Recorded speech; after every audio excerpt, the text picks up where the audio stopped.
Montessori ហ្នឹងដូចជាការអប់រំដែលយើងផ្ដោតទៅលើក្មេង child center បងហើយនៅក្នុង Montessori ហ្នឹងគឺយើង respect ក្មេងយើងជឿថាក្មេងគាត់មាន ability រៀនដើម្បីសម្របសម្រួលខ្លួនទៅក្នុង environment របស់គាត់អញ្ចឹងគឺនៅក្នុងហ្នឹងគឺគេផ្ដោតសំខាន់លើក្មេងហើយគ្រប់ក្មេងអូខេសួស្តីវីណាសុខសប្បាយអូនសួស្តីបងខ្ញុំសុខសប្បាយចាបងចាសុខសប្បាយដូចគ្នាអរគុណច្រើនថ្ងៃនេះចូលរួមជាវាគ្មិនកិត្តិយសក្នុង channel ទស្សនៈម៉ាក់ម្នាក់ឬក៏ Mothering with Us ចាអរគុណច្រើនបងហើយក៏សូមអរគុណបងដែរដែលសារនឹកឃើញខ្ញុំអញ្ជើញខ្ញុំមកជាកិត្តិយសចានឹកឃើញអូនដែលសារភាគច្រើនឃើញមេតិកាបងអូនជាច្រើនដែលអូនចែករំលែកផ្ទាល់ខ្លួនប៉ុន្តែវាមានសារៈប្រយោជន៍សម្រាប់អ្នកម្ដាយអ្នកម្ដាយមកថាជាវ័យក្មេងអាចថាអ្នកដែលទៅមានកូនដំបងអាចយល់ពីការចិញ្ចឹមកូនបានល្អអញ្ចឹងណាអញ្ចឹងឥឡូវយ៉ាងពេលយើងចាប់ផ្ដើមវីណាអាចណែនាំខ្លួនបន្តិចទៅអាចជាឈ្មោះពេញរបស់វីណាហើយនឹងតួនាទីខ្លះៗអញ្ចឹងចាបងចាខ្ញុំឈ្មោះសំសុវិណាខ្ញុំជាមន្ត្រីរាជការម្នាក់តែតាមពិតទៅរឿងចាំកូននេះដូចរឿង part time ទេចង់និយាយថាយើងមាន passion ក្នុងការចិញ្ចឹមកូនដោយដៃខ្លួនឯងប៉ុន្តែគាត់ថាយើងសំណាងដែរដែលមានប្អូនយើងជួយយើងអញ្ចឹងណាហើយគាត់មានការគិតការអីដូចយើងអញ្ចឹងទៅអីដែលយើងនិយាយគ្នាយើងផ្ដល់ជាគំនិតជាអីជូនគាត់ទៅគាត់អាចអនុវត្តតាមយើងបានចាហើយអរគុណវីណាប្រធានបទដែលយើងចង់លើកមកវិភាគសាថ្ងៃនេះពិតណាស់គឺតកតងនឹងការចិញ្ចឹមកូនមិនថាជាការចិញ្ចឹមកូន part time ឬ full time ប្រធានបទមួយដែលបងចាប់អារម្មណ៍ខ្លាំងនៅពេលវីណាចែករំលែកពីវីដេអូរបស់អូនៗកូនទាំងពីររបស់វីណាទៅលើការចិញ្ចឹមបែប Montessori បើតាមបងឃើញជាក់ស្ដែងនៅប្រទេសយើងឃើញមានការផ្សព្វផ្សាយពីសាលាខ្លះតែការបង្រៀនតាមបែប Montessori អីចឹងណាពីច្រើនគាត់ទៅសេដូចជា Montessori ទៅសេស្វែជាខ្មែរណាអញ្ចឹងប្រហែលជាអាចអូនបានអានដឹងច្រើនពី Montessori ប្រហែលជាអាចចែករំលែកថាតើវិធីចិញ្ចឹមកូនតាមបែប Montessori នឹងជាអីប្រកាសចាអញ្ចឹងបង Montessori ហ្នឹងកាលពីមុនឡើយតាមពិតយើងគិតថាប្រហែលជាមានតែនៅសាលាទេគេរបៀបអនុវត្ត practice តាមបែប Montessori អញ្ចឹងណាតែតាមពិត Montessori ក៏យើងអនុវត្តនៅផ្ទះបានដែរអញ្ចឹងហើយខ្ញុំឥឡូវនិយាយ back story បន្តិចពេលខ្ញុំទម្ងន់កូនទី1ហ្នឹងនិយាយរួមទៅកូនទី1យើងអត់បត់ពិសោធន៍ហើយអញ្ចឹងទៅយើងចេះអត់ដឹងថាត្រូវចិញ្ចឹមកូនបែបណាហើយចេះតែ search ទៅនេះទៅនោះនៅក្នុងអ៊ីនធឺណិតអញ្ចឹងទៅក៏ stumble upon Montessori method ហ្នឹងហើយខ្ញុំមើលទៅខ្ញុំឃើញតំណងមែនតើខ្ញុំឃើញវីដេអូមួយហ្នឹងគឺគេចង់និយាយថាប្រចាំងក្មេងអាយុ 2-3 ឆ្នាំ 3-4 ឆ្នាំអីទេជាក្រុមមួយហើយទៅឃើញក្មេងហ្នឹងគេចេះរៀបចំពេលញ៉ាំបាយអញ្ចឹងគេចេះរៀបចំ set table set អីខ្លួនឯងហើយគាត់ set ឲ្យគាត់លំខមកគាត់របៀបដូចមួយធ្វើមួយមានរបៀបណាដល់ពេលខ្ញុំមើលឃើញអញ្ចឹងហើយទៅខ្ញុំមានអារម្មណ៍ថាអូយហេតុអីគេបកែចិញ្ចឹមកូនអីបានអញ្ចឹងណាហើយទៅក៏នឹកឃើញនៅក្នុងវីដេអូហ្នឹងគេនិយាយថាគេចិញ្ចឹមតាមបែប Montessori អីអញ្ចឹងទៅខ្ញុំក៏ចាប់ផ្ដើម search អញ្ចឹងទៅ search ទៅហ៊ានយល់ដឹងពី Montessori ហ្នឹងបានចង់និយាយថាអានេះតាមការយល់ដឹងរបស់ខ្ញុំទេ Montessori ហ្នឹងដូចជាការអប់រំដែលយើងផ្ដោតទៅលើក្មេង child center បងហើយនៅក្នុង Montessori ហ្នឹងគឺយើង respect ក្មេងយើងជឿថាក្មេងគាត់មាន ability រៀនដើម្បីសម្របសម្រួលខ្លួនទៅក្នុង environment របស់គាត់អញ្ចឹងគឺនៅក្នុងហ្នឹងគឺគេផ្ដោតសំខាន់លើក្មេងហើយគ្រប់ក្មេងអញ្ចឹងហើយក៏គេមានជា idea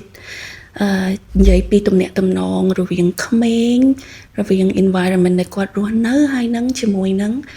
មនុស្សធំដែលគេហៅថា prepared adult ហ្នឹងនៅក្នុងហ្នឹងហើយចង់និយាយថាក្មេងហ្នឹងដូចខ្ញុំនិយាយមុនហ្នឹងអញ្ចឹងគឺរបៀបដូចថាគេជឿថាគាត់ capable គាត់មាន innate ability ហ្មងសម្រាប់រៀន ហើយចឹងសំខាន់គឺ prepare adult ដែលយើងនិយាយហ្នឹងគឺយើងត្រូវតែមាន ability ដើម្បីយល់ពីក្មេងហើយ prepare environment មួយដែល serve ក្មេងនិយាយរួមទៅយើងអត់គិតថាជា adult ហ្នឹងយើងអត់គិតថាយើងចេះជាងគាត់ទេគាត់ជាអ្នកដែលយល់ដឹងថាគាត់ខ្លួនគាត់ត្រូវការអីហើយយើងតួនាទីយើងនៅក្នុងហ្នឹងគឺគ្រាន់តែជួយណែនាំគាត់យើងសង្កេតមើលគាត់ថាតើក្នុងកំឡុងពេលហ្នឹងគាត់ត្រូវការអីដើម្បីវិវត្តខ្លួនគាត់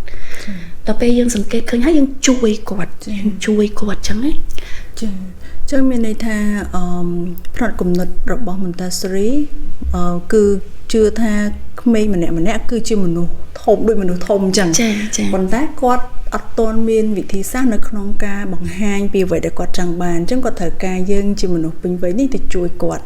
តែគេត្រូវគោរពគាត់ដូចគាត់ជាមនុស្សម្នាក់មិនមែនជិតថាមិនមែនគាត់តែក្មេងអីចឹងនិយាយថាមើលរំលងការចង់បានរបស់គាត់មើលរំលងថា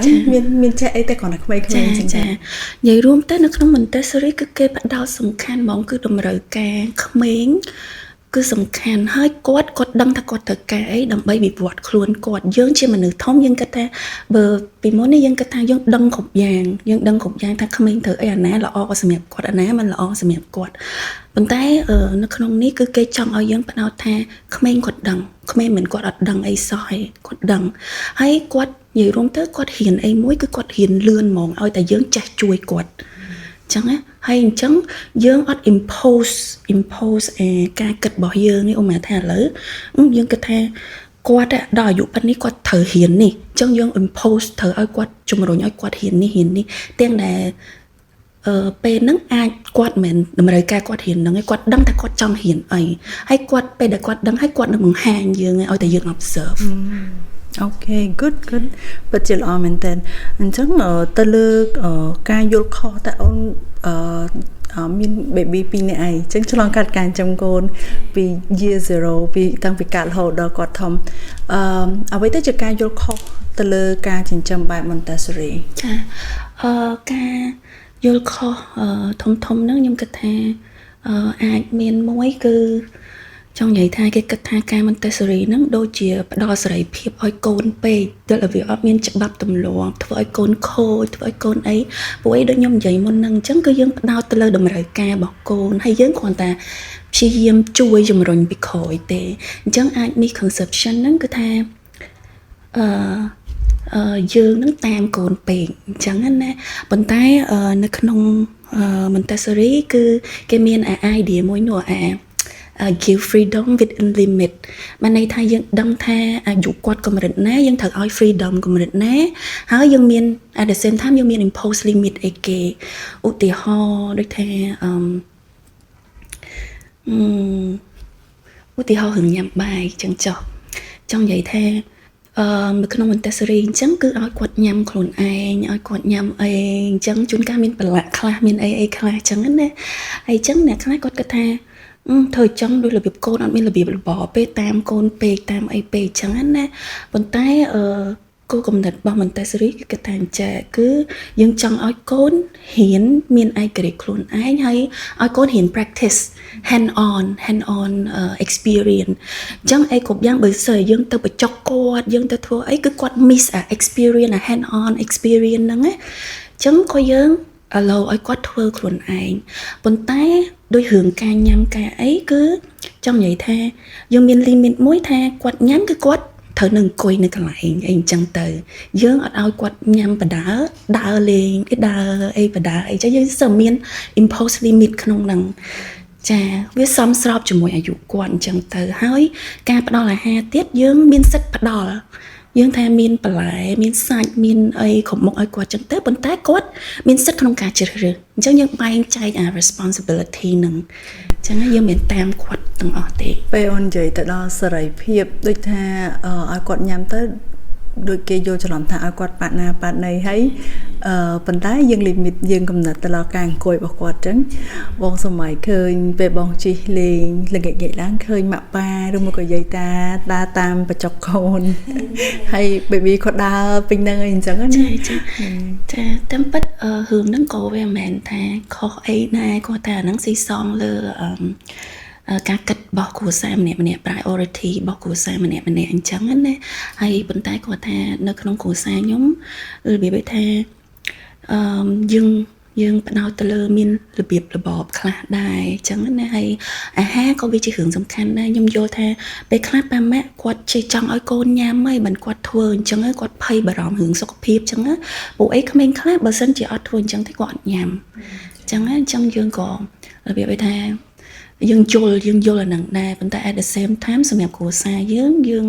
មានវិធីផ្សេងអញ្ចឹងណាចាមកប្រហែលជារៀងឆ្ងាយពីសំណួរបន្ទាប់បន្តិចប៉ុន្តែវាតកតងការញ៉ាំបាយនឹងដូចគ្នាបើសិនជាយើងចង់ផ្លាស់ប្ដូរឬមួយក៏យើងចង់ដូចថាឥឡូវហ្នឹងគាត់ពងអនុវត្តនៅក្នុងការឲ្យកូនញ៉ាំអញ្ចឹងគាត់ដើរតាមបច្ចុប្បន្នខុតតាមបច្ចុប្បន្នកូនអញ្ចឹងតែយើងគួរមានការអនុវត្តបែបណាដើម្បីទាញឲ្យកូនចាប់ផ្ដើមចេះអង្គុយនៅមួយកន្លែងចាប់ផ្ដើមចេះញ៉ាំអញ្ចឹងអូនអាចមានអីចឹងអាចមានខ្លះដែរបងចង់និយាយថាឥឡូវខ្ញុំចង់និយាយពីរឿងរបៀបធៀមខ្លួនក្នុងការយើងកុំនិយាយថាដល់រឿងគាត់ត្រឡប់ខុសហើយគាត់ត្រឡប់ដើរញ៉ាំអីអញ្ចឹងណាយើងរៀបពីរបៀបយើងធៀមខ្លួនសិនចង់និយាយថាក្មេងគាត់ចាប់ដើមញ៉ាំពីអាយុ6ខែថាយបងអាចខ្ទង់5-6ខែហ្នឹងតាមក្មេងជាក់ស្ដែងអញ្ចឹងបើសិនជាយើងអាចពេលពីដំបូងហ្នឹងបើយ៉ាងអាចសិក្សាយល់ដឹងពីមុនហើយយើងទម្លាប់គាត់ពីមុនបានគឺវាល្អសម្រាប់យើងអញ្ចឹងណាប៉ុន្តែមិនមានន័យថាបើសិនជាយើងទម្លាប់ឲ្យគាត់ដើរញ៉ាំអញ្ចឹងហើយយើងអត់អាចនេះមកវិញបានទេប៉ុន្តែគាត់ថាវាអាចរៀងលំបាកជាងពេលដែលយើងទម្លាប់គាត់ពីមុនអញ្ចឹងណា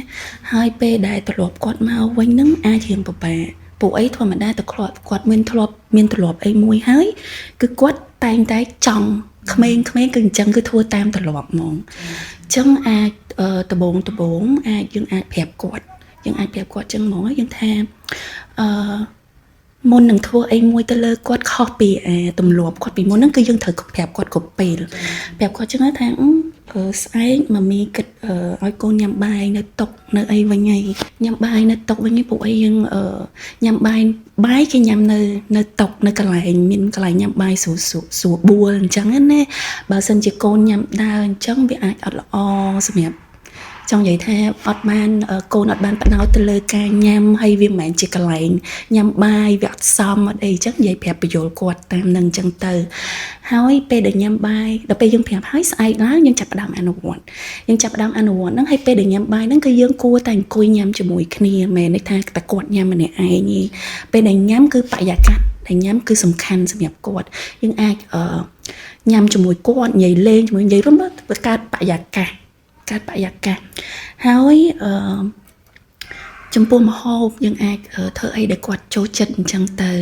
ចូលចិត្តមានជំរឿសដូចខ្ញុំនិយាយមុនហ្នឹងមានបន្លែមានសាច់មានអីតែត្រូវ make sure ថាមានរបស់ដែលគាត់ចូលចិត្តក្នុងហ្នឹងដែរហើយពេលដែលញ៉ាំចង់និយាយថាពេលដែលឲ្យគាត់មកធ្វើអីខុសពីទម្លាប់ហ្នឹងប្រហែលជានឹងពិបាកដឹងគាត់អាចមានជួនកាលពេលគាត់យំគាត់អីចឹងណាយំក៏អត់អីដែរយំរបៀប disappointment សម្រាប់តែថាអត់បានធ្វើអីដោយដែលគាត់ធ្វើរហូតដល់ហ្នឹងគឺជាការយំធម្មតាអត់មានបញ្ហាអីឲ្យគាត់យំចោះយើងត្រូវចាំថាការយំអត់មានអីអាក្រក់ទេវាអត់មានជា emergency អីប៉ះពាល់ដល់សុខភាពរបស់គាត់ទេគ្រាន់តែគាត់បញ្ចេញ feeling ហើយពេលដែលគាត់បានបញ្ចេញ feeling គឺគាត់ធូរក្នុងចិត្តគាត់ធូរណាអញ្ចឹងយំអត់បញ្ហាយើងឲ្យគាត់យំតាមធម្មតាចាស់ប៉ុន្តែយើងអត់ធ្វើតាមចិត្តគាត់ចង់និយាយថាយើងអត់នៅបន្តបញ្ចុកគាត់ទៀតទេយើងអញ្ចឹងទៅវាអាចពិបាកពី3ថ្ងៃទៅ make sure ថាគាត់ដឹងថាយើងអត់បន្តបញ្ចុកអញ្ចឹងទៀតទេហើយត្រូវកាត់ចិត្តខ្លួនឯងថាពី3ថ្ងៃហ្នឹងនឹងពិបាកគាត់អាចអត់ញ៉ាំប៉ុន្តែត្រូវចាំថាពេលដែលឃ្លានពេលដែលហើយគាត់ដឹងក្មេងតែអស់សង្ឃឹមហើយណាគឺគាត់នេះហើយគាត់ដឹងហ្មងថាទោះបីយំទោះបីនេះទៅក៏ប៉ាម៉ាក់អត់ឲ្យនេះទៀតដែរអញ្ចឹងពេលឃ្លាន យើងអាចពេលអាដំបូងហ្នឹងអាពេលដល់ម៉ោងញ៉ាំហ្នឹងគឺគាត់អត់ញ៉ាំទេអញ្ចឹងយើងអាចថាអត់ញ៉ាំអត់ទៅលេងសិនទៅដល់ពេលគាត់ឃ្លានបើសិនជាគាត់ទាញ៉ាំអីតើតែមកអង្គុយនៅញ៉ាំធ្វើអី repeat ដដែលដូចយើងធ្វើអញ្ចឹងទៅពីរបីដងទៅខ្ញុំគិតថាអានេះសម្រាប់ my experience គឺវានឹង work នៅពេលណាមួយឲ្យតែយើងកុំបារម្ភថាពេលហ្នឹងគាត់អត់ញ៉ាំទេគាត់នឹងចាំនិយាយថាតូនតូទៅតាមគាត់ចាយើងតូនតូយើងខ្លាចគាត់ឃ្លានខ្លាចគាត់អីយើងត្រូវថាមួយពេលពីរពេលវាអត់អីទេចានិយាយថាយើងត្រូវតែដាក់កំហិតខ្លួនឯងចិត្តយើងនឹងឲ្យរឹងឲ្យអត់ថ្មហើយយើងត្រូវចាំថាយើងធ្វើហ្នឹងគឺដើម្បីគាត់ហេតុផលដែលយើងយកគាត់មកអង្គុយញ៉ាំឲ្យស្រួលបួននេះយើងធ្វើដើម្បីគាត់ចាអរគុណច្រើនអូនអញ្ចឹងនេះជាផ្នែកទី1នៃការយល់ត្រួសពី Montessori អ្វីដែលអូនបានចែកម្លែកវិញហ្នឹងវារៀងឆ្លៀតចូលដល់ផ្នែកទី2បន្តិចជាការអនុវត្តជាក់ស្ដែងអញ្ចឹងណាប្រហែលជាអូនអាចចែករំលែកពីសកម្មភាពប្រចាំថ្ងៃទូទៅដែលអូនបានអនុវត្តតាមបែប Montessori ជាមួយកូនស្រីទាំងពីរបងអូនកូនទី1អូននេសាទដូចអាយុម៉ែននេះនេសាទ6ឆ្នាំហើយបងចាសាណា3ឆ្នាំចាតាមពិតទៅសកម្មភាពវាដូចអត់មានអីខុសពីគ្រូសាផ្សេងទេខ្ញុំគិតថាវាដូចតែសកម្មភាពយើងធ្វើជាប្រចាំថ្ងៃអញ្ចឹងដូចវាថាអីគ្រប់យ៉ាងគឺយើងធ្វើដដែលទេគ្រាន់ថាយើងព្យាយាមរៀបចំកន្លែងដែលឲ្យគាត់ធ្វើសកម្មភាពទាំងអស់ហ្នឹងបានដោយខ្លួនឯងឧទាហរណ៍ដូចថាដោះថ្មិញកន្លែងដោះថ្មិញមានរៀបជាកន្លែងដោះថ្មិញឲ្យគាត់ដោះខ្លួនឯងស៊ីងបើថាវាខ្ពស់ពេកយើងមានកៅអីនៅពីក្រោមឲ្យគាត់ឡើងជាន់ដើម្បីដោះខ្លួនឯងបានហើយចំពោះក្មេងដែលទូចពេកហ្នឹងយើងគ្រាន់ឲ្យគាត់ practice ទេឲ្យគាត់ដោះអីចឹងទៅតែចុងក្រោយគឺយើងបរៀនគាត់ដោះយើងដោះឲ្យគាត់ដដែលទេប៉ុន្តែសំខាន់ឲ្យមាន involvement របស់គាត់នៅក្នុងហ្នឹងចាហើយរឿង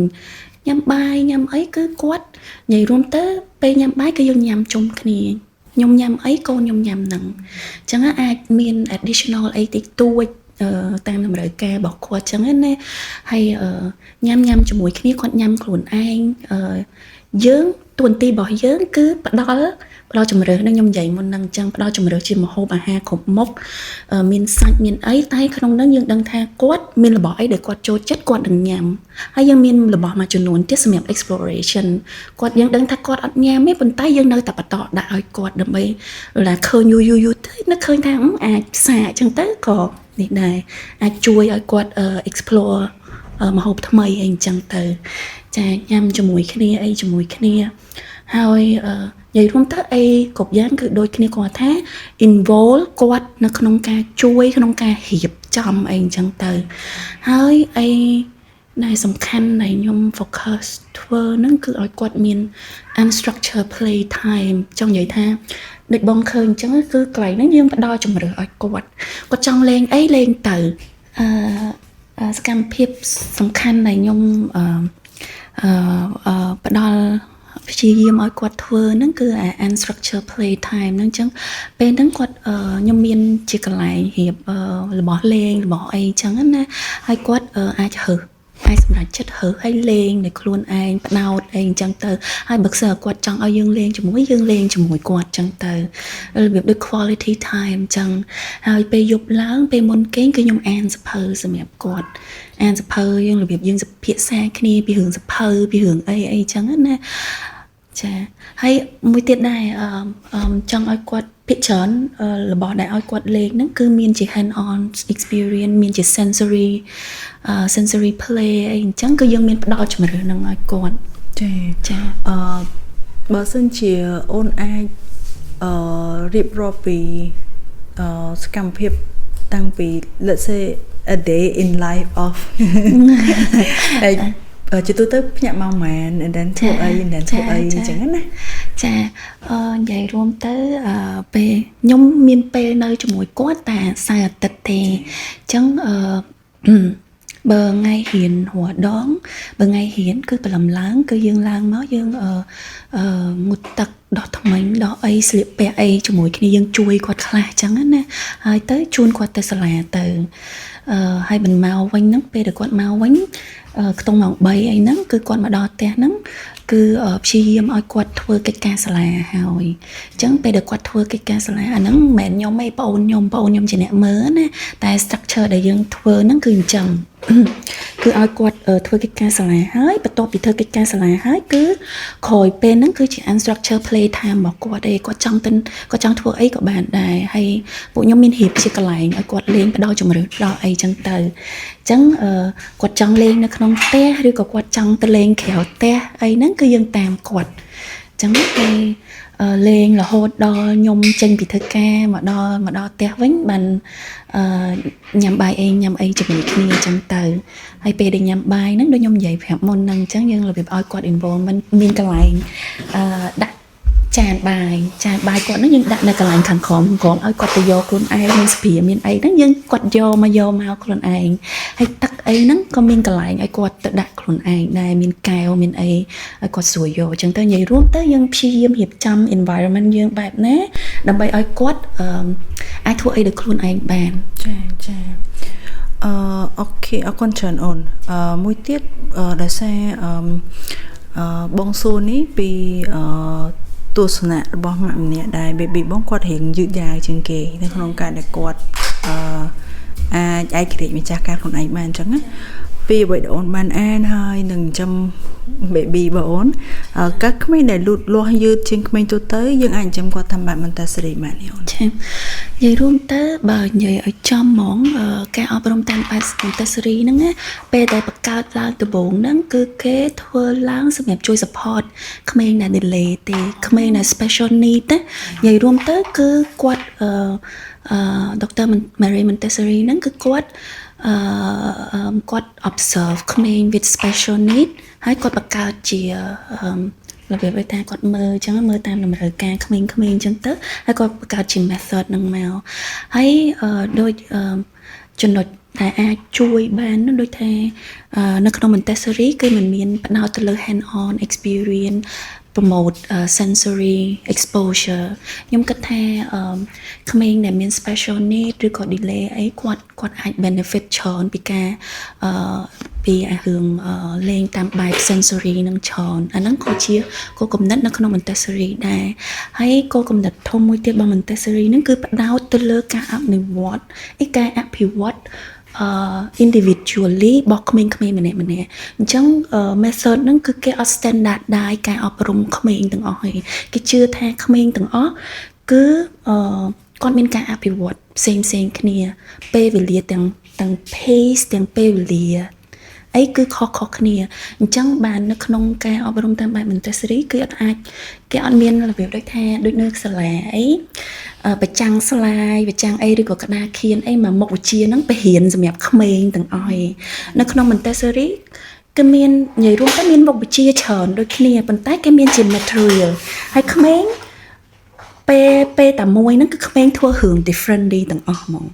ចឹងហើយខ្ញុំគិតថាអាហ្នឹងវាអាច support a different need របស់ក្មេងៗដែលមានភាពខុសគ្នានឹងដែរប៉ុន្តែនិយាយបែបហ្នឹងមិនមែនមានន័យថាយើងគ្រាន់តែប្រើហ្នឹងទៅអាចជួយក្មេង with special need បាននេះយើងរបៀបថាបានជួយក្នុងកម្រិតមួយប៉ុន្តែយើងនៅតែត្រូវការក្មេងអត់អាចចង់និយាយថាគាត់នៅតែត្រូវការ treatment តាមបែបផ្សេងទៀតអញ្ចឹងណាប៉ុន្តែខ្ញុំជឿថា somehow Montessori គឺអាចជួយបានខ្លះដែរចាចុះទៅលើការដាក់វិន័យឬមួយក៏និយាយការដាក់វិន័យតើវិធីសាស្ត្រ Montessori អាចដោះស្រាយទៅលើក៏ជាក្មេងៗដែលគាត់រឹងរូសឬមួយក៏គាត់ខឹងច្រឡោតតើយើងដោះស្រាយករណីបែបហ្នឹងមិនខ្លះអូនចាអាហ្នឹងត្រូវវិភាគលើរឿងបើយើងនិយាយថារឿងក្មេងរឹងរូសរឿងក្មេងខូចរឿងអីហ្នឹងយើងត្រូវគិតថាយើងត្រូវមើលអាហ្នឹងទៀតថាក្មេងពិតជារឹងរូសពិតជាខូចមែនអត់ដល់មកថាឥឡូវយើងគិតថាគាត់រឹងរូសដោយសារអីដោយសារមូលហេតុអីចង់និយាយថាឧបមាថាឥឡូវយើងចង់ឲ្យគាត់ស្លៀកបែបនេះប៉ុន្តែគាត់អត់ចង់អញ្ចឹងទេគាត់ចង់ស្លៀកតាមបែបគាត់ផ្សេងអាហ្នឹងយើងហៅរឹងរូសអត់តែបើចំពោះខ្ញុំយើងត្រូវមើលកំណត់អាហ្នឹងថាយើងកំណត់ថាគាត់រឹងរូសហ្នឹងឬរឹងរូសរបៀបណាជួនកាល យើងគិតថាគាត់រឹងរូសដោយសារគាត់អត់ធ្វើតាមយើងអត់ព្រមតាមការគ្រប់គ្រងរបស់យើងចាតែការប៉ັດគាត់មិនបានរឹងរូសទេចាគាត់គ្រាន់តែចង់ធ្វើអីតាមចិត្តយើងគាត់ដូចតែយើងចង់ធ្វើអីតាមចិត្តយើងអញ្ចឹងហើយយើងត្រូវយើងចង់គាត់ធ្វើតាមយើងចឹងគ្រាន់បើខ្ញុំវិញចូលនៅក្នុង Montessori ហ្នឹងគឺខ្ញុំអត់ហ៊ានគ្រប់គ្រងកូនទេតាមពិតខ្ញុំហ៊ានគ្រប់គ្រងអារម្មណ៍ខ្លួនឯងវិញពួកអីដូចនិយាយមុនហ្នឹងអញ្ចឹងគឺយើងrespect ក្មេងការគិតរបស់គាត់ស្អីចង់តម្រូវការរបស់គាត់គឺជារឿងសំខាន់យើងអត់គិតពួកអីគឺជាខ្លួនរបស់គាត់អញ្ចឹងយើងអត់គិតថាការគិតរបស់យើងហ្នឹងវាក្តោបទៅលើគាត់ទេប៉ុន្តែយើងត្រូវមើលដែរថាអាហ្នឹងវាតកតងមួយសុវត្ថិភាពរបស់គាត់អត់តកតងជាមួយសុវត្ថិភាពគាត់មានគ្រោះថ្នាក់អីអត់បើគាត់ធ្វើទៅនឹងហើយពេលដែលឬក៏យើងធ្វើគាត់អត់ធ្វើតាមយើងហ្នឹងហើយយើងខំដោយសារតែយើងអត់បានគ្រប់គ្រងគាត់យើងចង់និយាយថាបើគាត់អត់ធ្វើតាមយើងទៅដូច hit ego របស់យើងណាអាហ្នឹងចំពោះការគិតបែបហ្នឹងបើចំពោះខ្ញុំគិតឡើងវិញអញ្ចឹងណាហើយប៉ុន្តែបើសិនជារឿងប៉ះពាល់ជាមួយនឹងសុវត្ថិភាពរបស់គាត់អាហ្នឹងជារឿងផ្សេងប៉ុន្តែរបៀបដែល handle ហ្នឹងក៏យើងអត់ទៅប្រើហិង្សាឬក៏យើងអត់ទៅធ្វើអីឆុងឆាំងដាក់គាត់ស្រែកដាក់គាត់ដែរយើងគ្រាន់តែបើថាអត់ឲ្យគាត់ធ្វើគឺអត់ឲ្យគាត់ធ្វើហ្មងអូម៉ាថាឥឡូវដើរតាមផ្លូវអញ្ចឹងគាត់អត់ចង់កាន់ដៃយើងទេប៉ុន្តែយើងត្រូវដឹងថាយើងត្រូវតែកាន់ដៃគាត់យើងប្រាប់គាត់ថាអត់កាន់អត់បានទេវាគ្រោះថ្នាក់យើងអត់អាចឲ្យគាត់ហត់តាមចិត្តបានទេវាផ្លូវមានឡានហ្នឹងយើងបញ្យល់ប្រាប់គាត់ហើយបើសិនជាគាត់ចង់និយាយថាដំបងគាត់អត់សុបាយចិត្តគាត់ខឹងគាត់អីអញ្ចឹងគាត់យំឬក៏គាត់អីគឺយើងអត់គិតថានឹងជារឿងសំខាន់ទេឲ្យគាត់យំចោះគាត់ចង់យំគាត់ចង់អីគឺ all feeling are low ប៉ុន្តែ not all behavior យំបើយំនៅទីសាធារណៈអញ្ចឹងទៅអត់មានប៉ះពាល់រំខានដល់អ្នកដទៃទេឲ្យគាត់យំទៅប៉ុន្តែឧបមាថាយំទៅមានប៉ះពាល់ថ្លង់គេថ្លង់អីយើងអាចនាំគាត់ទៅកន្លែងស្ងាត់អីឲ្យគាត់យំបានប៉ុន្តែយើងអត់ឲ្យគាត់ធ្វើរឿងហ្នឹងទេចាហាមគាត់ប៉ុន្តែយើងហាមរបៀបស្ងប់ស្ងាត់ចាហាមអត់មិនទៅស្រែកសម្លុតគាត់ជេរគាត់ចាចុះករណីដូចជាអ្នកខ្លះក្មេងខ្លះគាត់មានក្មេងខ្លះគាត់មានទំនួលនឹងការបោករបស់អីអញ្ចឹងនៅពេលដែលគាត់ខឹងមកគាត់ច្រឡោតអីអញ្ចឹងណាទំនួលយើងអាហ្នឹងចាយើងអត់ទៅទីមួយយើងអាចចាប់គាត់ចាប់ប៉ុន្តែយើងមិនចាប់ប្រើកម្លាំងបាយអីគ្រាន់តែមកចាប់គាត់ទៅកន្លែងណាដែល safe សម្រាប់គាត់ហើយយើងប្រាប់គាត់ទៅថានិយាយរួមក្មេងយើងគ្រាន់តែប្រាប់គាត់គឺអត់អាចបញ្ឈប់ behavior នឹងបានទេតោះតែយើងទៅនេះគាត់ហ្មងណាទៅប្រើអមតាអត់ចង់ឲ្យគាត់គប់យកគាត់ទៅកន្លែងផ្សេងដែលអត់មានកៅអីគប់ឬក៏យកអារបស់ដែលគាត់អាចគប់បានហ្នឹងចេញអញ្ចឹងទៅអញ្ចឹងយើងហាមគាត់របៀបហ្នឹងគឺយើងអត់គ្រាន់តែស្រែកគ្រាន់តែអីទេពួកអីយើងដឹងថាក្មេងទោះបីយើងស្រែកក៏គាត់អត់ស្ដាប់ដែរហើយយើងនៅតែប្រើវិធីបែបហ្នឹងដដែលឲ្យបន្ទោសក្មេងតាមពិតបើយើងគិតទៅមិនមែនកំហុសរបស់ក្មេងឯងគឺកំហុសរបស់យើងដឹងហើយថាវិធីហ្នឹងប្រើអត់ work ហើយនៅតែប្រើហើយនៅបន្ទោសក្មេងអញ្ចឹងណាហើយអញ្ចឹងបើខ្ញុំវិញគឺខ្ញុំយកគាត់ចេញពីកន្លែងដែលមានរបស់របរអីដែលគប់គ្រោះថ្នាក់អញ្ចឹងទៅឬក៏យករបស់ហ្នឹងចេញកុំឲ្យមាននៅជាប់ដៃគាត់ហើយអាចឲ្យជួនកាលក្មេងពេលដែលគាត់ខឹងគាត់ត្រូវការបញ្ចេញកម្លាំងគាត់យើងអាចយករបស់អីផ្សេងឲ្យគាត់គប់ដែលវាអត់ប៉ះពាល់គ្រោះថ្នាក់អីអញ្ចឹងទៅដូចជាខ្នើយដូចជាអីអញ្ចឹងទៅឲ្យគាត់គប់បានយើងត្រូវដឹងថាការធ្វើបែបហ្នឹងវាអត់មានអីខុសហើយការគប់ការអីពេលដែលក្មេងមានកំហឹងគឺត្រូវការបញ្ចេញអញ្ចឹងredirect គាត់ទៅហៅរបស់អីផ្សេងដែលគាត់អាចគប់បានហើយវា safe សម្រាប់គាត់ចាអូខេអរគុណច្រើនអូនយើងចូលដល់ផ្នែកទី3ដែលយើងនិយាយទៅលើអត្ថប្រយោជន៍និងឥទ្ធិពលក្នុងជីវិតពិតនៅពេលដែលយើងបានអនុវត្តការចិញ្ចឹមបេបាច់កូនតាមរបៀប Montessori តើមានអត្ថប្រយោជន៍ធំអីខ្លះដែលអូនសង្កេតឃើញថាមាននៅលើកូនបន្ទាប់ពីបានប្រើប្រាស់វិធីសាស្ត្រអញ្ចឹងដូចជា ភាពឯករាជ្យឬមួយក៏ការចង់ចេះចង់ដឹងរបស់គាត់ឯជាដើមអញ្ចឹង ចានិយាយរួមទៅនិយាយរួមទៅវាលទ្ធផលវាអត់ប្លែកអីពីប្លែកអីណាស់ណាទេគាត់ថាក្មេងទាំងអស់គឺគាត់សិតតែមានquality នឹងហើយគាត់ខ្ញុំយល់ថាខ្ញុំសប្បាយចិត្តដែលខ្ញុំបានជួយ enhance ability អស់ហ្នឹងដូចជាការឯករាជ្យការចេះចង់ចេះចង់ដឹងគាត់មានភាពក្លាហានអីអញ្ចឹងខ្ញុំឃើញថាកូនខ្ញុំមាន process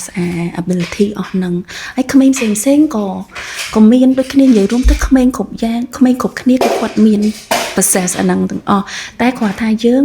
សប្បាយចិត្តដែលយើងបានជួយ enhance គាត់ចាអត្ថប្រយោជន៍នៅក្នុងការចិញ្ចឹមកូនតាមបែប Montessori គឺជាការជួយបង្កើន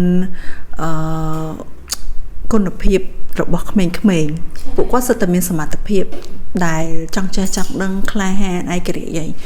គឺជាមនុស្សពេញលេញម្នាក់តាំងពីគាត់ចេញពីយើងជាម៉ាក់មកគាត់ជាមនុស្សពេញលេញម្នាក់ឯងតែឯងគ្រាន់តែនៅពេលដែលយើងមានបែបផែននៅក្នុងការចិញ្ចឹមគាត់គឺគុណភាពទាំងអស់ហ្នឹងវាលេចឡើងមកជាងមុនជាងនេះហើយនិយាយរួមទៅបើ benefit សំខាន់ហ្មងគឺខ្ញុំចិត្តខ្ញុំស្ងប់ជាងមុនចិត្តខ្ញុំស្ងប់ហើយខ្ញុំមានអារម្មណ៍ថាខ្ញុំ in control ដូចរបៀបថាយើងដឹងថាអីដែលយើងត្រូវធ្វើ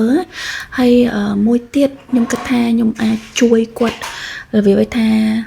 meet milestone របស់គាត់ណាដោយរបៀបថាយើងមិនមានកំណត់អាហ្នឹងគាត់ជា reference នេះយើងមាន developmental milestone នេះថាក្មេងអាយុប៉ុន្មានអីអញ្ចឹងដំណាក់កាលលូតលាស់អីអញ្ចឹងណាប៉ុន្តែនៅក្នុង Montessori គឺគេមានជា sensitive period គេហៅ sensitive period ណា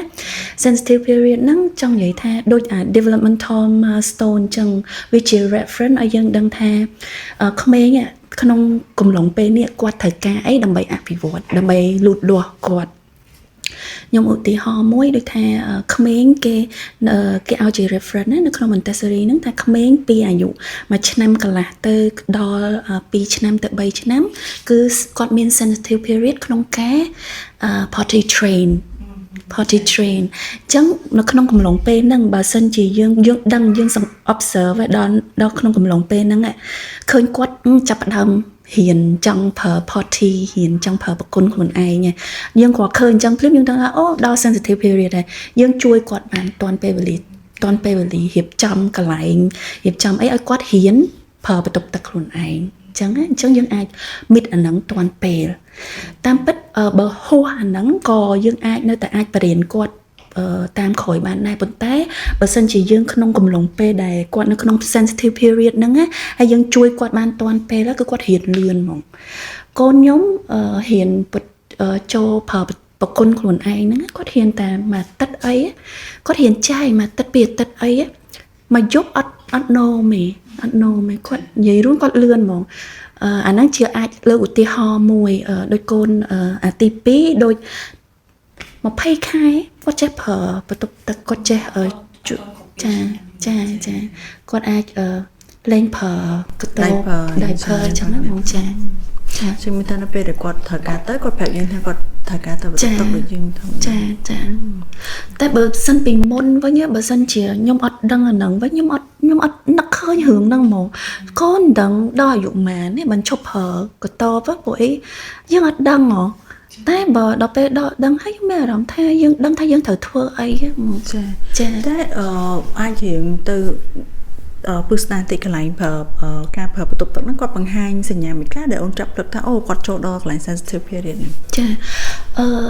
គាត់ដូចចាប់អារម្មណ៍យើងចូលបន្ទប់ទឹកអីគាត់រៀងចាប់អារម្មណ៍មើលយើងមើលអីរបៀបថាហើយគាត់ឃើញអូម៉ាថាប្អូនទី2អញ្ចឹងគាត់ឃើញបងគាត់ចូលអញ្ចឹងគាត់រៀងចាប់អារម្មណ៍ដល់ពេលដល់អាយុមួយហ្នឹងគឺមុនដំបូងគឺគាត់អត់ខ្វល់ទេតែដល់ពេលហ្នឹងគឺគាត់រៀងចាប់អារម្មណ៍ហ្មងហើយយើងរៀងដឹងដែរថាដល់ពេលហ្នឹងប្រហែលជាគាត់ចង់នេះហើយអញ្ចឹងយើងចាប់ដើមរៀបចំឲ្យគាត់ភ្លាមមានកថាមានអីឲ្យគាត់នេះចឹងណាចាហើយយើងមើលទៅហើយនៅក្នុងហ្នឹងក៏គេនិយាយណាក្មេងចាប់ពីអាយុ20ខែទៅគឺសមត្ថភាពប្រព័ន្ធបង្ហូររបស់គាត់ហ្នឹងគឺគាត់មានសមត្ថភាពទប់បីអញ្ចឹងក្នុងកំឡុងពេលហ្នឹងយើងអាច យើងអាចចាប់ផ្ដើមបរៀនគាត់បានហើយគ្រាន់តែគាត់រៀងមាន interest ភ្លាមយើងអាចចាប់ផ្ដើមបានហ្មង ចា good ចឹងឡើយហ្នឹងគឺដល់ចំណុចដែលអូននិយាយថាកាប់ទៅMontessori ហ្នឹងជួយអូនជាម្ដាយច្រើនជាងជួយ baby ទៀតទៅឯងជួយអូនមានអារម្មណ៍ថាអីគេ in control ស្ងប់ផ្លូវចិត្តមានការគ្រប់គ្រងទៅលើបែបផែននៅក្នុងការចិញ្ចឹមកូនតាមជាមុនចា អូខេចឹងយើងចូលដល់ផ្នែកទី4ណាជាសេចក្តីបញ្ចប់នៃកិច្ចសន្ទនារបស់យើងមកមានសំណួរពីរឯងបើសិនជាមានម៉ាក់ប៉ាដែលគាត់កំពុងស្ដាប់ហើយគាត់ចង់ចាប់ផ្ដើមអនុវត្តសកម្មភាពណាមួយរបស់ Montessori ថាចង់ធ្វើថ្ងៃស្អែកហ្មងតើអូននឹងណែនាំឲ្យពួកគាត់ផ្ដោតលើអីមុនគេមានអីដែលស្រួលអាចចាប់ផ្ដើមមុននិយាយរួមទៅខ្ញុំ recommend មែនតើហ្មង recommend ការអប់រំតាមបែប Montessori ហ្នឹងចង់និយាយថាវាអត់ប្លែកអីពី positive parenting ឬក៏វិធីសាស្ត្រផ្សេងទៀតមែនទេវានិយាយរួមទៅបើគេចិញ្ចឹមកូនតាមបែបវិទ្យាសាស្ត្រតាមបែបក្រោយហ្នឹងគឺពេលដែលនិយាយរឿង Montessori ហ្នឹងគឺគេនឹង click in គ្រប់គ្នាហ្មងខ្ញុំគិតថាអញ្ចឹងហើយ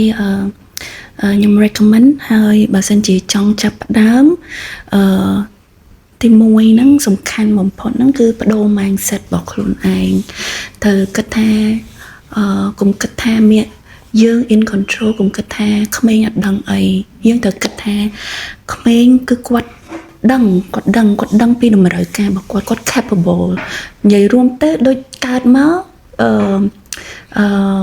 មានបំពាក់ហ្មងអា innate ability to learn ហើយគាត់មានតែគាត់ទេដឹងថាខ្លួនគាត់ត្រូវការអីពេលហ្នឹងដើម្បីអភិវឌ្ឍខ្លួនគាត់ដើម្បីសម្របសម្រួលទៅក្នុង environment របស់គាត់អញ្ចឹងយើងព្យាយាម observe គាត់ហើយឲ្យគាត់ take the lead និយាយរួមទៅដំបូង observe សិនគាត់ត្រូវការអីព្យាយាមផ្ដល់ឲ្យគាត់ឧបមាថាឥឡូវយើងឃើញគាត់ចង់ដើររៀនចង់ដើរអញ្ចឹងភាពចំកន្លែង safe មួយឲ្យគាត់ទៅឲ្យគាត់ធ្វើអីដែលគាត់ចង់ធ្វើទៅកុំព្យាយាម limit អានឹងមកគាត់ហើយទៅអាចរៀបចំកន្លែងមួយដែល safe សម្រាប់គាត់ safe សម្រាប់គាត់នឹងដើម្បីអីដើម្បីឲ្យមាន freedom of movement នៅក្នុង Montessori freedom of movement គឺជារឿងសំខាន់ពួកអីយើងចង់ឲ្យក្មេងមានអារម្មណ៍ថាគាត់អាចធ្វើអីដោយខ្លួនឯងបានពេលដែលគាត់មានអារម្មណ៍ថាគាត់ធ្វើអីដោយខ្លួនឯងបានវាជួយវា fit ទៅនឹងconfidence របស់គាត់ធម្មតាយើងបើសិនជាយើងធ្វើអីខ្លួនឯងបានគឺយើងចាប់ផ្ដើមមាន confidence ទេត្រូវអត់មែនអ្នកផ្សេងនិយាយថាគាត់បកកែគាត់អីគាត់មាន confidence ទេបើសិនជាគាត់ធ្វើខ្លួនឯងអត់បានទោះបីអ្នកផ្សេងនិយាយមិនក៏គាត់អត់មានអារម្មណ៍ feel ចឹងដែរប៉ុន្តែបើសិនគាត់ធ្វើខ្លួនឯងបានគឺ confidence build បន្តិចម្ដងចឹងអញ្ចឹងព្យាយាមកុំជួយគាត់ច្រើនពេកបើគាត់ចង់ធ្វើអីខ្លួនឯងឲ្យគាត់ធ្វើសិនរឿងញ៉ាំអញ្ចឹងបើគាត់ចង់ញ៉ាំខ្លួនឯងឲ្យគាត់ញ៉ាំទៅអីចឹងណាយើងព្យាយាមឲ្យគាត់ទៅមកខ្យល់សិនអញ្ចឹងទៅប៉ុន្តែយើងមើលដែរបើសិនជាគាត់ទៅគាត់ struggle ខ្លាំងជួនកាល ability គាត់ចង់ធ្វើអញ្ចឹងប៉ុន្តែ ability គាត់អត់ទាន់ទៅដល់ទេចង់ហ៊ានដើរប៉ុន្តែដើរដួលរហូតអីអញ្ចឹងគាត់អាច feel frustrated ដែរអញ្ចឹងពេលណាហ្នឹងឯងជា role ដែលយើងត្រូវ play ទៅ facilitate គាត់ជួយគាត់បន្តិចបន្តួចទៅដើម្បីកុំឲ្យគាត់មានអារម្មណ៍ថា disappointed កុំឲ្យរបៀបថាគាត់ frustrated ពេកគាត់អត់ជួនកាលជាក្មេងគាត់ដឹងថាត្រូវ handle មិនទេអញ្ចឹងយើងអាហ្នឹងជា role របស់យើងត្រូវ play ជួយ support គាត់ប៉ុន្តែអីគ្រប់យ៉ាងគឺឲ្យគាត់ lead ចាចុះតាមមានអាយុកំណត់ថាតើបងដឹងថាបើសិនជាម៉ាក់ម្នាក់ដែលបានអានដឹងពីមុនពេលដែលគាត់កើតគឺយើងចាប់ដើមពី year 0 ទៅណាតែពីគាត់កើតទៅប៉ុន្តែតើមាន age limit ទៅដល់អាយុប៉ុន្មានដែលថាផ្លាស់ប្ដូរទៅវាយឺតពេកអត់អាច adapt ទៅប្រើ Montessori បានឬមួយក៏អីចឹងដូចជាអត់ទេបងដូចជាអត់គាត់ថាចំពោះការដូចខ្ញុំនិយាយមុនអញ្ចឹងចំពោះការផ្លាស់ប្ដូរអីដែលខុសពីទម្លាប់របស់គាត់គឺអាចនឹងពិបាកមុនដំបូងប៉ុន្តែយើងជឿថាវានឹងនៅតែអាចធ្វើបានឲ្យតែយើងនិយាយរួមគឺយើងខ្លួនឯងរឹងមាំអត់ធ្មត់ហើយ trust the process ថាវាយើងនឹងអាចធ្វើបានចាជំនឿថាក្នុងអាយុប្រហែល3 4 5ឆ្នាំ7 8ឆ្នាំក៏បានដែរឲ្យតែយើង តាំងចិត្តថាយើងចង់ធ្វើហើយយើងមានវិន័យខ្លួនឯងកុំតូនចង់ផ្លាស់ប្ដូរអីយ៉ាងបាត់អស់ខ្លះចាហ្នឹងបងជាចុងក្រោយតើប្រិយមិត្តទស្សនិកជនយើងគាត់អាចស្វែងយល់ពីបទពិសោធន៍ឬមួយក៏ឯកសារជំនួយបន្ថែមណាទៀតតទៅនឹង Montessori ដែលអូនអាចជួយណែនាំម៉ែនេះចាមានច្រើនតែបើសិនជាការចែកម្លែករបស់គ្រួសារខ្ញុំអត់មានជា social media អីដែលចែកម្លែករឿងហ្នឹងឯងប៉ុន្តែប្អូនខ្ញុំមាននិយាយរួមទៅប្អូនខ្ញុំហ្នឹងគឺគាត់ passion ដូចខ្ញុំអញ្ចឹងហើយគាត់ជាអ្នកអនុវត្តច្រើនជាងខ្ញុំទៀតនិយាយរួមទៅខ្ញុំទ្រឹស្ដីច្រើនប៉ុន្តែការអនុវត្តភាគច្រើនប្អូនទេហើយប្អូនខ្ញុំហ្នឹងគាត់មានជា page ក្នុង TikTok ឈ្មោះផ្ទះនេសាសាណានៅក្នុងហ្នឹងមាននិយាយពីជីវិតប្រចាំថ្ងៃរបស់កូនខ្ញុំច្រើនអញ្ចឹងណាហើយបងអូនខ្ញុំមានចែកម្លែកពី tip អីខ្លះៗអញ្ចឹងក្នុងការចិញ្ចឹមកូននិយាយរួមទៅមិនមែន expert អីទេគ្រាន់ថាយើងចែកម្លែកបទពិសោធន៍ដែលយើងធ្លាប់ធ្វើកន្លងមកអញ្ចឹងទៅចាហើយចំពោះសភៅខ្ញុំមានជាសភៅខ្លះធ្លាប់អានពីមុនមកហើយខ្ញុំគិតថា start ឈ្មោះហ្នឹងវាស្រួលអានស្រួលអីចឹងណាអាចយល់ពី concept របស់ Montessori បាននិយាយរួមទៅច្រើនសភៅ Montessori baby ដែលខ្ញុំ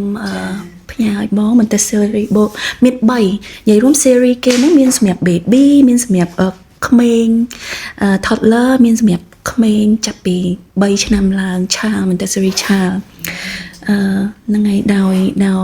អ្នកនិពន្ធឈ្មោះ Simon Davy គាត់និយាយរួមទៅខ្ញុំតាមដានគាត់ថាយូរហើយគាត់មានចេញទាំងសភៅគាត់មានទាំង podcast គាត់ហ្នឹងឈ្មោះ Montessori Notebook ប៉ុន្តែគាត់មានជា season របៀបថាមានគាត់មិនមានរហូតទេគាត់ចេញម្ដង season អញ្ចឹងណាតែបើយើងស្ដាប់ទៅ season ចាស់ហ្នឹងក៏មានប្រយោជន៍ច្រើនដែរខ្ញុំរៀនច្រើនពីគាត់ហើយតាមពិតសភៅតែ3ហ្នឹងខ្ញុំគិតថាក្តោបចំអស់ហើយប៉ុន្តែសំខាន់ខ្ញុំចង់ឲ្យទៅស្ដាប់ podcast បើ podcast វារៀងស្រួលជាងដូចថាយើងជិះឡានជិះអីឬក៏យើងធ្វើអីចឹងទៅក៏យើងបានស្ដាប់ស្រួលអញ្ចឹងណា podcast មួយចំនួនទៀតដែលខ្ញុំមានហ្នឹងមានដូចជា Shelf Hub អាហ្នឹងដូចមាន2អ្នកមិត្តភ័ក្តិគេនិយាយគ្នាដូចយើងអញ្ចឹងគេនិយាយពីរបៀបគេចិញ្ចឹមកូនមិនអីមិនប៉ុន្តែអញ្ចឹងឯងប៉ុន្តែ2អ្នកគាត់ហ្នឹងគឺសិតតែអ្នកជំនាញខាង Montessori ហ្មងអញ្ចឹងខ្ញុំក៏ចូលចិត្តស្ដាប់គាត់ដែរហើយមួយទៀត Good Insight by Dr. Becky ហ្នឹងគាត់មិនចំ Montessori ហ្មងទេប៉ុន្តែគាត់ដូចរបៀបគាត់និយាយពី positive parenting អីអញ្ចឹងណាវា align ជាមួយនឹង principle របស់ Montessori ដែរ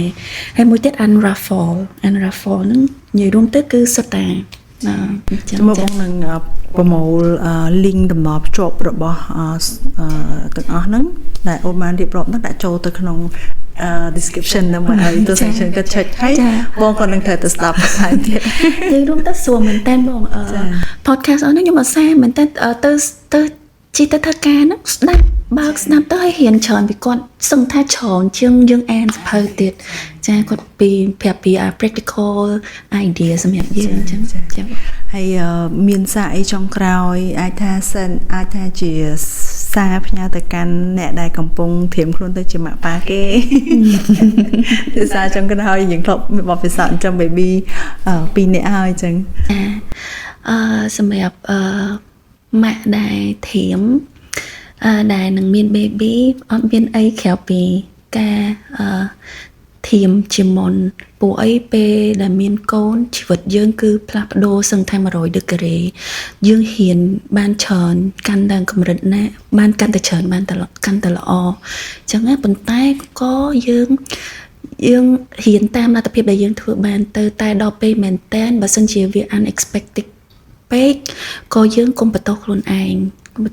be easy on ourselves ចឹងណាហើយសំខាន់នៅតែបន្តស្រឡាញ់ខ្លួនឯង take care ពីខ្លួនឯងពួកអីម៉ាក់ពីច្រើនពេលដែលគាត់មានកូនហើយគឺវាច្រើនចឹងហ្មងចាប់ផ្ដើមលះបង់ខ្លួនឯងអត់សូវគិតពីខ្លួនឯងទេគិតតែពីកូនប៉ុន្តែយើង អានេះជា trick មួយដែលខ្ញុំប្រាប់ខ្លួនឯងពេលដែលយើងគិតអញ្ចឹងយើងថាបើសិនជាយើងអត់ស្រឡាញ់ខ្លួនឯងទេគឺយើងស្រឡាញ់កូនអត់មានគុណភាពទេហេតុអីដោយសារតែយើងអត់គិតពីខ្លួនឯងអញ្ចឹងយើងចាប់ផ្ដើម feel resentful ហើយដល់ពេលយើង resentful ទៅអា quality time ដែលយើងមានជាមួយកូនហ្នឹងកូនអាចចាប់អារម្មណ៍យើងបានយើងមានអារម្មណ៍មិនចឹងគឺកូនចាប់បានហ្មងអញ្ចឹងបើសិនយើងមានអារម្មណ៍ល្អកូនក៏ទទួលអារម្មណ៍ល្អពីនឹងដែរអញ្ចឹងយើងត្រូវនិយាយរួមទៅស្រឡាញ់កូនប៉ុន្តែស្រឡាញ់ខ្លួនឯងឲ្យច្រើនដែរបងយល់ស្របពេញទំហឹងដោយសារពេលបងមានអារម្មណ៍ដូចថាថ្ងៃខ្លះយើងមាន feeling down យើងមានអារម្មណ៍អត់សប្បាយចិត្តឬមួយក៏យើងមានអារម្មណ៍ថា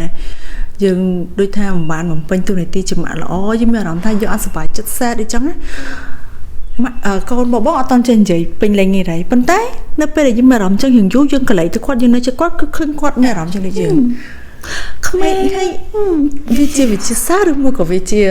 supernatural ឬមួយក៏វាជាអីយើងអាចដឹងហើយប៉ុន្តែគឺគាត់ pick up ហ្មងចាអញ្ចឹងបន្តែកូនមាន